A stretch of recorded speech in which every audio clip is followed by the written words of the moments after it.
Parasite.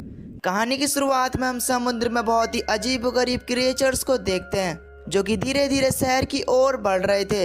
इसके बाद हमें एक कपल को सोते हुए दिखाया जाता है और तभी एक पैरासाइट रेंगते हुए उस आदमी के कान में घुस जाता है, जिससे वो दर्द से चिल्लाने लगता है। लेकिन कुछ ही देर बाद में नॉर्मल होकर दोबारा से सो जाता है। खैर, अब यहाँ से सीन शिफ्ट होता है और हम इस कहानी के मेन कैरेक्टर को देखते हैं जिसका नाम होता है सिंची, जो कि अपने कानों में एयरफोन लगाकर मस्त गाने सुन रहा था।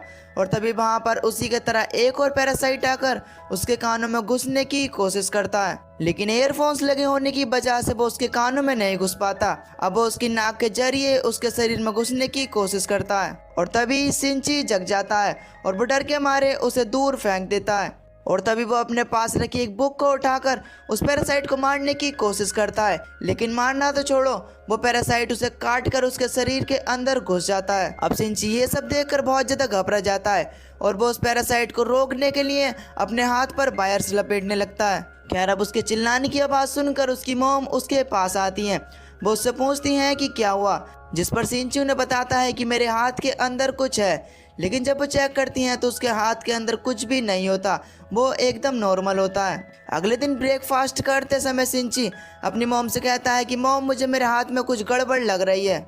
लेकिन उसकी मॉम उससे कहती है कि ऐसी कुछ भी बात नहीं है, शायद तुमने अपनी नींद रात को सही से नहीं ली होगी। अब अगले सीन में हमें वही आदमी को दिखाया जाता है जिसके कान में वो पैरासाइट घुस गया था। वो आदमी अपनी वाइफ के पास जाता है और वो अपनी वाइफ को बहुत ही अजीब तरीके से घूरने लगता है और तभी वो अपना मुंह खोलता है, जो कि देखने में बहुत ही डरावना लग रहा था। उसका मुंह किसी क्रिएचर की तरह लग रहा था और इससे पहले कि उसकी वाइफ उससे कुछ कह पाती, वो अपनी वाइफ को खा जाता है। खैर, यहाँ से सीन शिफ्ट होता है और हम सिंची को देखते हैं जो कि अपनी दोस्त के साथ स्कूल जा रहा था। लेकिन यहाँ पर सिंची की फ्रेंड सतोमी सिंची के बिहेवियर में बहुत ही बदलाव नोटिस करती है। क्लास में भी सिंची के साथ बहुत ही अजीब चीजें होती हैं, जैसे कि वो अपनी नीचे पड़ी हुई इरेजर को उठाने के लिए जब जाता है तो अचानक ही उसका हाथ लंबा होकर उसकी इरेजर को उठा लेता है। और इतना ही नहीं, सिंची गेम खेलते वक्त बहुत ही दूर से बॉल को बास्केट कर देता है। अपनी ये पावर्स देखकर सिंची बहुत ज्यादा हैरान था।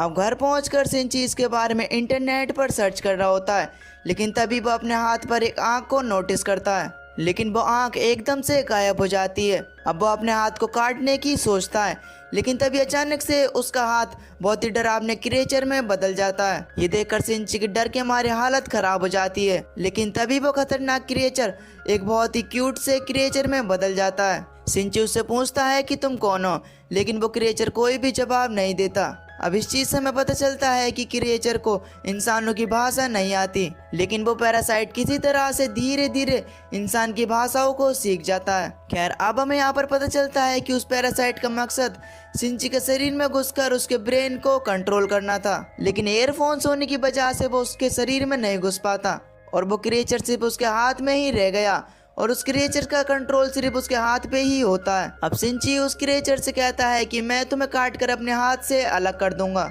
जिस पर वो क्रिएचर कहता है कि मैं तो तुम्हारे शरीर से जरूर अलग हो जाऊंगा, लेकिन तुम्हारा हाथ भी कट जाएगा। वो क्रिएचर सिंची को अपना नाम मिगी बताता है और वो उससे कहता है कि मैं तुम्हें कोई भी नुकसान नहीं पहुंचाऊंगा, क्योंकि उसे सिंची की बॉडी में ही रहना है। आगे हमें दिखाया जाता है कि मिगी अब पूरी तरीके से इंसान की भाषाओं को सीख चुका है, लेकिन वो सिंची के जरिए इंसानों की और भी चीजों को जानने की कोशिश करता है। अब धीरे धीरे सिंची और मिगी के बीच बहुत ही अच्छा कनेक्शन बन जाता है।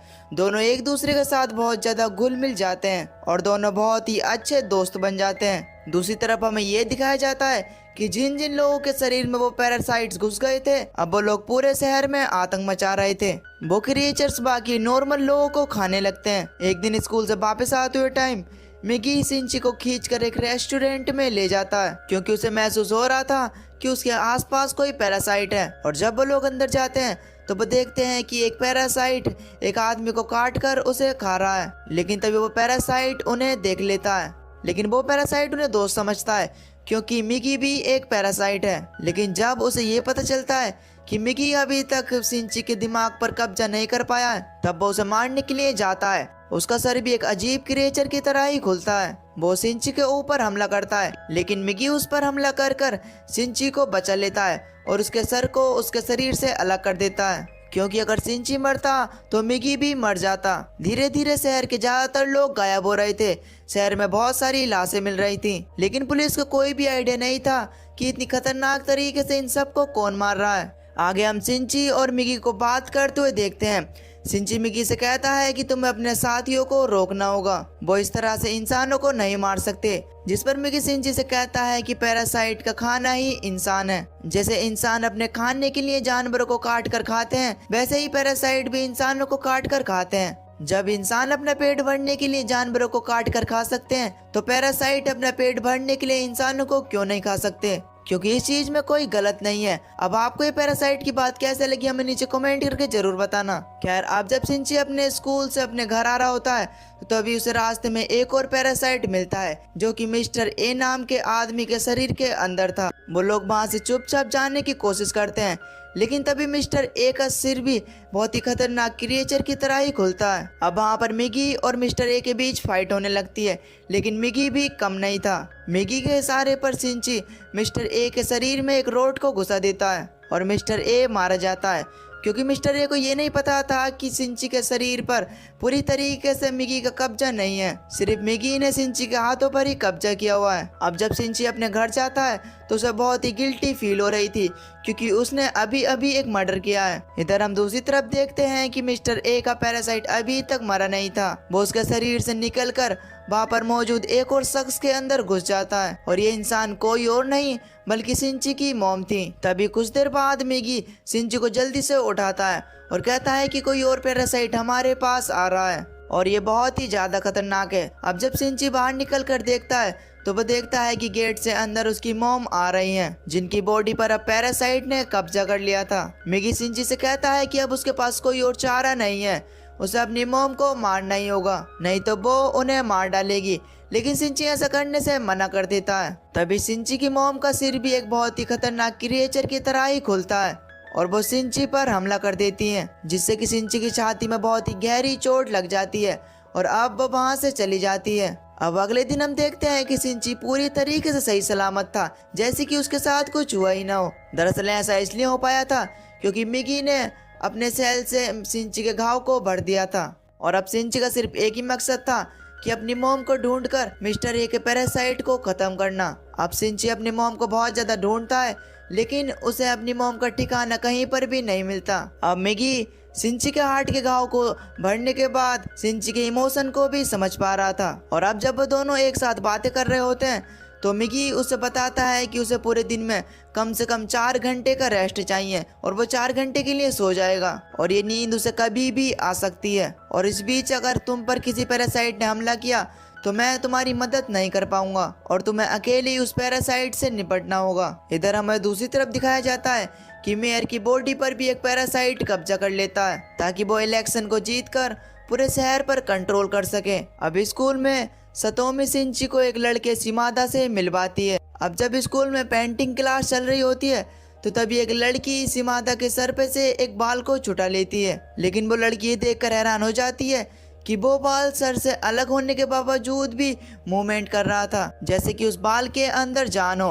और तभी वहाँ पर मौजूद सभी स्टूडेंट्स को पता चलता है कि शिमादा भी एक पैरासाइट है। अब शिमादा अपने असली रूप में आ जाता है और वो क्लास में मौजूद सभी स्टूडेंट्स पर हमला कर देता है। अब शिमादा एक एक कर सबको मार रहा था। इनके चिल्लाने की आवाज सुनकर सिंची जल्दी से उनके पास आता है और वो वहाँ पर पहुंचकर इतनी सारी लाशों को देखकर हैरान हो जाता है। वो किसी तरह से वहाँ से सतोमी को बचाकर अपने साथ ले आता है। इधर सिंची को पता चलता है कि शिमादा स्कूल की छत की तरफ बढ़ रहा है और वो इस स्कूल की सामने वाली छत पर चढ़कर मिगी को एक धनुष बनाकर एक रोड को शिमादा की तरफ मारता है, और इस तरह से वो रोड शिमादा के शरीर के आर पार हो जाती है, जिससे कि शिमादा की यहीं पर मौत हो जाती है। अब सिंची को वहाँ पर उसकी एक टीचर मिलती है, जो कि सिंची को मिस्टर ए का एड्रेस देकर वहाँ से चली जाती है। अब एड्रेस ले लेने के बाद सिंची जल्दी से मिस्टर ए के पास जाता है, जो कि अभी भी उसके मॉम के शरीर में था। और अब यहाँ पर दुख की बात तो ये होती है कि एंड मौके पर ही मिगी को नींद आ जाती है, लेकिन वो सोने से पहले अपने आप को एक हथियार में कन्वर्ट कर लेता है। अब यहाँ पर मिस्टर ए और सिंची के बीच बहुत ही भयंकर लड़ाई होना शुरू हो जाती है। हालांकि मिस्टर ए सिंची पर भारी पड़ रहा था, लेकिन सिंची मौका देखते ही मिस्टर ए के शरीर को उसके सिर से अलग कर देता है और इस तरह से वो उस पैरासाइट को भी खत्म कर देता है। इधर दूसरी तरफ हमें ये दिखाया जाता है कि जिस पैरासाइट ने मेयर के शरीर पर कब्जा कर इलेक्शनों पर खड़ा हुआ था वो अब जीत जाता है, जिससे कि अब वो इन सब पर कब्जा कर सकता है। खैर अब एक डिटेक्टिव टीम मिलकर अपने ग्रुप को बनाती है और ये लोग यहाँ पर इन पैरासाइट्स को मारने के लिए एक मिशन की शुरुआत करते हैं जिसका नाम था ह्यूमन लाइफ प्रोटेक्शन। इसके बाद हम एक मिस्टीरियस पैरासाइट को देखते हैं जिसका नाम होता है गोटो और शायद वो इन सब पैरासाइट्स का लीडर भी था। मूवी के लास्ट में शिनची सतोमी से मिलने के लिए हॉस्पिटल में जाता है और वो कसम खाता है कि वो शहर में मौजूद सभी पैरासाइट्स को एक एक कर मार देगा।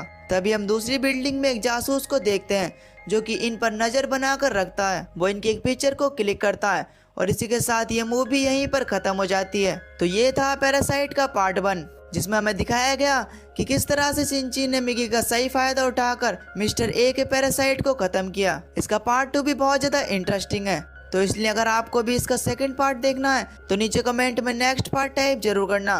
बाकी अगर आपको मूवी की एक्सप्लेनेशन थोड़ी सी पसंद आई हो तो प्लीज वीडियो को लाइक करके चैनल को सब्सक्राइब जरूर कर देना। बाकी मैं मिलता हूँ आपको एक न्यू वीडियो में, तब तक के लिए till then take care, love you, bye bye.